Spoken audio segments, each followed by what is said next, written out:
sempat kita menyinggung masalah persoalan banser dan semangat jenengan sebagai ketua lah ya. Ya. Jadi memang banyak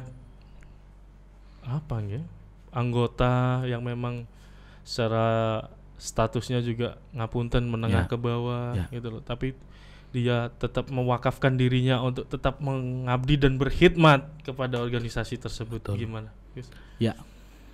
Maka dari itu melihat dan mencermati situasi dan kondisi yang ada, kemudian muncullah pada periode yang kedua ini bagaimana kemudian melakukan upaya pemberdayaan. Anak-anak muda ini harus diberi kesempatan dong. Mereka ini kalau di tempat kami di Ansor Banser ini kan isinya kan cowok-cowok. Lah cowok-cowok ini pasti juga nanti bakal akan menjadi kepala rumah tangga, menjadi pimpinan dalam keluarganya. Makanya ini harus dipikirin. Lah begini, ada sedikit pembicaraan yang mau saya bicarakan dengan jenengan. Ini kan terkadang masalah trust ini, kepercayaan antara yang muda dengan yang tua itu gimana sih pendapat menurut jenengan? Karena saya merasa sampai hari ini itu dengan sempat yang saya diskusikan dengan jenengan itu waktu yang dulu itu, itu kan masih ada gap di tengahnya. Sebetulnya gini Kak. Kenapa sih maksudnya tetap mereka menganggap bahwasanya awakmu ropo sih? Karena mereka belum tahu bukti kerja dari yang muda. Pasti.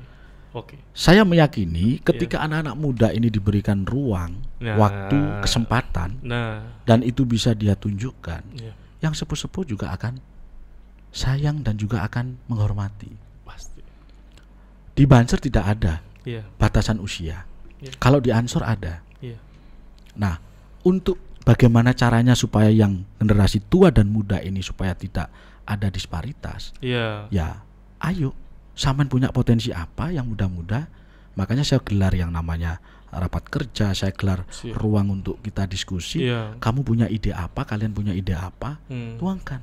Nanti saya akan nyambungkan. Yang tua-tua pasti juga akan, oh iya, saat ini memang eranya seperti itu, masanya seperti itu. Nah yang tua-tua mungkin diajak model beginian, mereka tidak paham.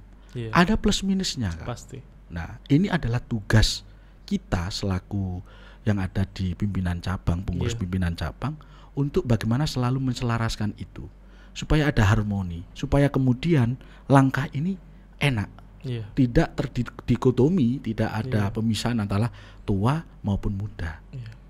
Soalnya podo-podoan sore, gitu loh. Nah makanya dari itu, karena anak muda ini kalau mau dihitung secara kependudukan jumlahnya sangat banyak di Jombang, ayo.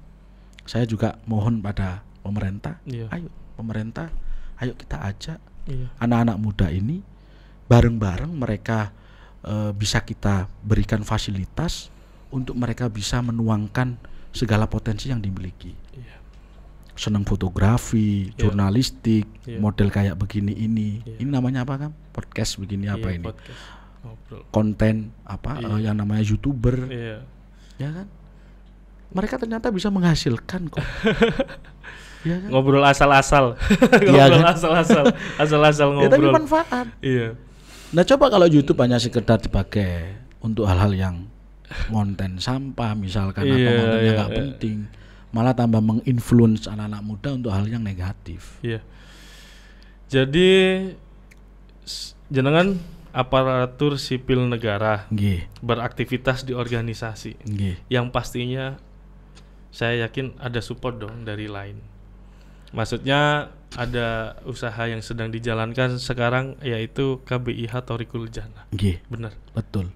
Sampai kemudian saya bilang ke orang tua karena ini adalah usaha keluarga. Mohon saya dibantu karena saya sebagai pimpinan di dalam organisasi dan organisasi ini bukan organisasi yang profit oriented, organisasi murni sosial. Dan ketika saya mendapatkan amanah, ternyata memang belum punya yang namanya unit usaha yang produktif. Seperti misalkan dengan yang lainnya IPHI, ada Rumah Sakit Islam Muslimat, ada BKIA Muslimat dan seterusnya RSNU. Kami tidak ada. Iya. Akhirnya selalu saya bilang, iki mindset-e kudu podo.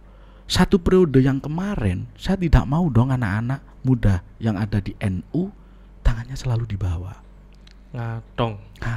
Nodong. Seneng bisa minta bawa proposal. Nah, ini harus dipikirin. Iya. Caranya bagaimana, Gus?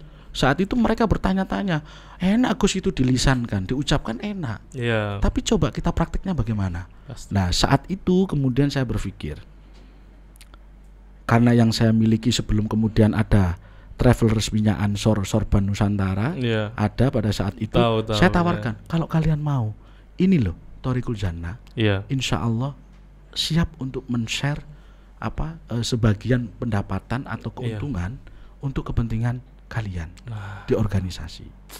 Situ salah satunya kan. Iya. Nah, lalu kemudian saya ambil langkah coba dengan perusahaan. Iya. Ada perusahaan rokok, ada perusahaan kayak minuman. Iya. Lalu kemudian ada perusahaan yang kemarin itu yang terakhir kita bikin garam. Iya.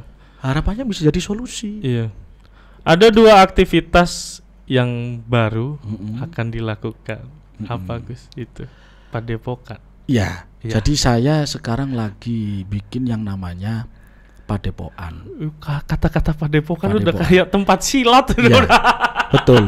Awalnya teman-teman juga bertanya seperti itu.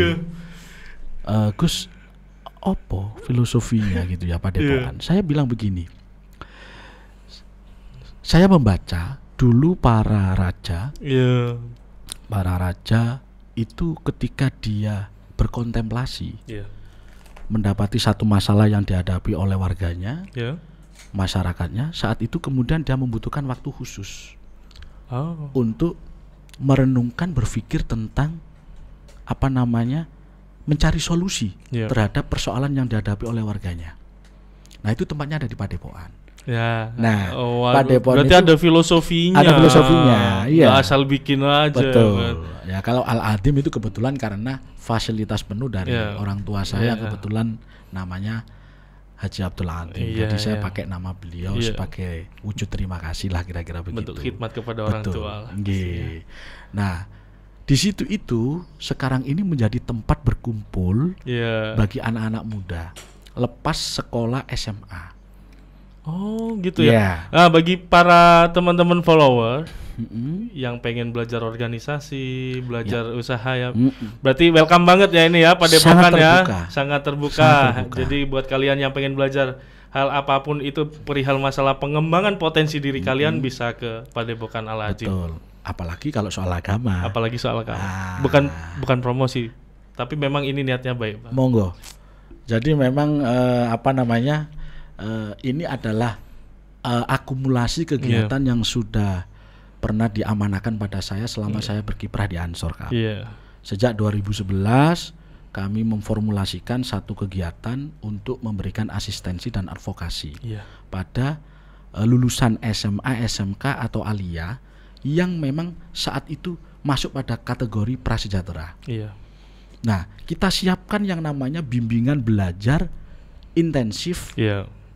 tidak bayar, Oke. dan kemudian kita advokasi beasiswanya. Nah, 2011 kita lakukan, 12 sampai yang terakhir kemarin 2019. 2020 kenapa tidak ada? Karena pandemi. Iya. Nah, maunya kita sudah kita siapkan. Iya. Sarananya sudah kita siapkan, tempatnya sudah kita siapkan, ruang belajarnya sudah kita perbaiki, kita siapkan dengan baik. Bahkan ketika pun saat itu mau dipaksakan harus ada, dengan protokol kesehatan yang ada kita siapkan. Iya. Namun Iya. ya karena kemudian ditimbang, dipikir ini kan trennya kebetulan pandemi yang terpapar ini kan ternyata semakin lama semakin naik. Nah, itu Nah, pasti. supaya tidak ada klaster baru kira-kira begitu. Nanti Untuk ada mengantisipasi penyebaran klaster baru dari santri, misalkan pesantren kilat yang diinisiasi oleh Ansor kan nggak bagus juga gitu. Akhirnya kita sepakat untuk tidak melaksanakan di yang sekarang. Lulusannya banyak kan. Alhamdulillah, mulai dari UI ada, ITB ada, UGM ada, UNER ada. Hampir di setiap kampus di mana Pulau Jawa ini Itu ada. Yang luar Jawa ada beberapa. Sumatera sama di mana di Sulawesi. Iya. Sebelum saya akhiri, terus ya. Siap. Obrolan bincang-bincang santai kita. Monggo ya. Freedom Talk Info Jombang. Sambil ngopi kan ya. Iya. Seru. Bagi kalian yang memang pengen kita ngobrol apa lagi, nanti bisa kalian tulis di kolom komentar kita. Ya. Ya Gus ya. Insya Allah siap. Insya Allah siap ya. Pertanyaan terakhir. Nggih. Satu kata untuk Ansor. Satu kata. Hebat. Cukup itu yang bisa kami sampaikan. Jangan lupa subscribe, like, and share. Assalamualaikum warahmatullahi wabarakatuh.